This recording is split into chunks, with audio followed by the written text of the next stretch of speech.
तो आ जाते हैं बेटा आज के टॉपिक पे, via high voltage transmission line pull you up. क्यों एक हाई वोल्टेज ट्रांसमिशन लाइन आपको खींचती है? तो सबसे पहले बेटा एसी करंट ह्यूमन बॉडी को कैसे अफेक्ट करता है? अगर हम देखें बेटा, ह्यूमन बॉडी को मॉडल किया जा सकता है as a resistance in parallel with a capacitance. तो upper arm, lower arm, torso, ठीक है, थाइज, लोअर काफ, तो ये सारी चीजें जो है ना, they are modelled as a resistance in parallel to a capacitor. Is that clear? तो बेटा एसी करंट को कैपेसिटर अलाउ करता है, इसीलिए हमारी बॉडी से एसी करंट इजीली पास हो सकता है। ये जो रेजिस्टेंस लगा होता है ना बेटा, ये जो रेजिस्टेंस पैरेलल में होता है, this resistance is very high.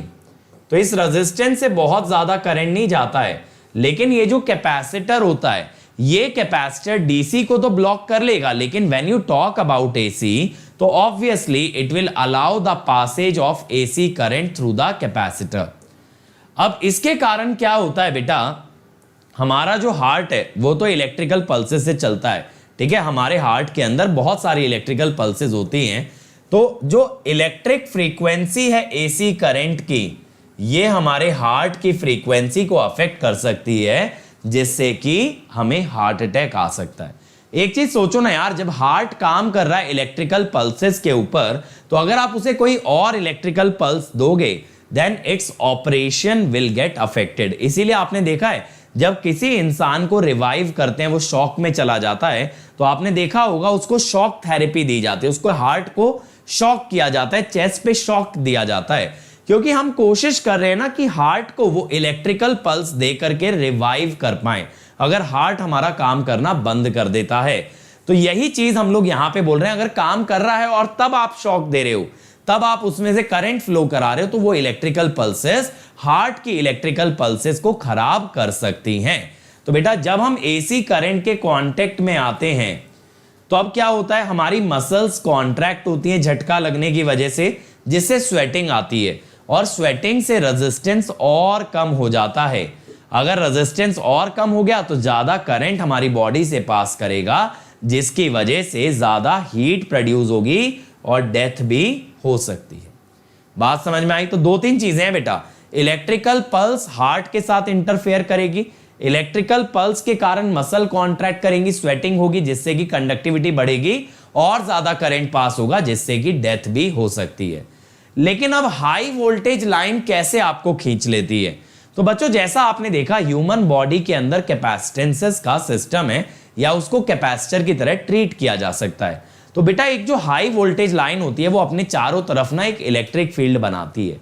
अब ये इलेक्ट्रिक फील्ड अगर चारों तरफ की एयर से डाइलेक्ट्रिक स्ट्रेंथ से ज्यादा हुई, तब क्या होगा? तब उसके चारों तरफ की एयर का डाइलेक्ट्रिक ब्रेकडाउन होगा, जिस कारण से कंडक्टर के चारों तरफ की एयर भी कंडक्टिंग बन जाएगी। तो देखो यहीं पे ये दिखा रखा है, इलेक्ट्रिक फील्ड जो है ना कम हो रही है, जैसे जैसे शेड कम हो रही है ना, देखो लाइट होता जा रहा है ना कलर, माने इलेक्ट्रिक फील्ड कम हो रही है। लेकिन बेटा क्या होता है, जो कंडक्टर के पास वाली एयर होती है वो आयनाइज हो जाती है, और वो भी कंडक्टर की तरह बिहेव करने लगती है।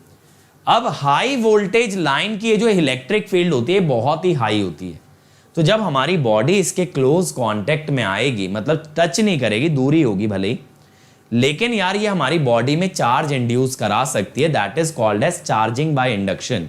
जब आप कोई चार्ज बॉडी को एक अनचार्ज बॉडी के पास लाते हो, तो अनचार्ज बॉडी में ना अपोजिट नेचर का चार्ज इंड्यूस हो जाता है।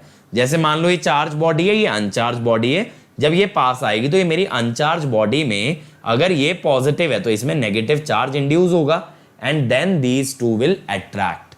तो सेम वे में बेटा ये जो हाई इलेक्ट्रिक फील्ड है, ये हमारी बॉडी के अंदर चार्ज इंड्यूस करा के अपोजिट नेचर का अट्रैक्ट कर सकती है।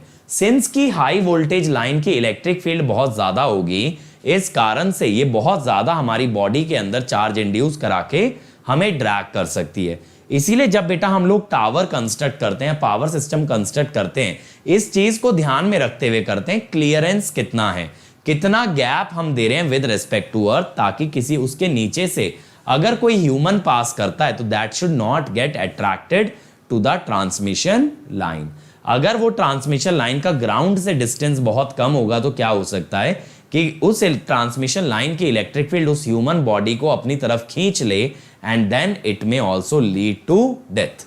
तो मैं उम्मीद करता हूं आपको समझ आया होगा कि कैसे ह्यूमन बॉडी रिएक्ट करती है इलेक्ट्रिकल करंट से, और इलेक्ट्रिकल करंट या इलेक्ट्रिक फील्ड कैसे उसे अपनी तरफ अट्रैक्ट कर सकता है। ठीक है, इसीलिए बेटा हमें क्या करना पड़ता है, हमें जो है क्लियरेंस हाई रखना पड़ता है। अगर बच्चों ये वीडियो, ये इंफॉर्मेशन अच्छा लगा हो तो लाइक जरूर करना यार इस वीडियो को, और शेयर करना, और इस चैनल को अब तक सब्सक्राइब नहीं किया तो सब्सक्राइब कर लो, क्योंकि इस पे ऐसे अमेजिंग वीडियोस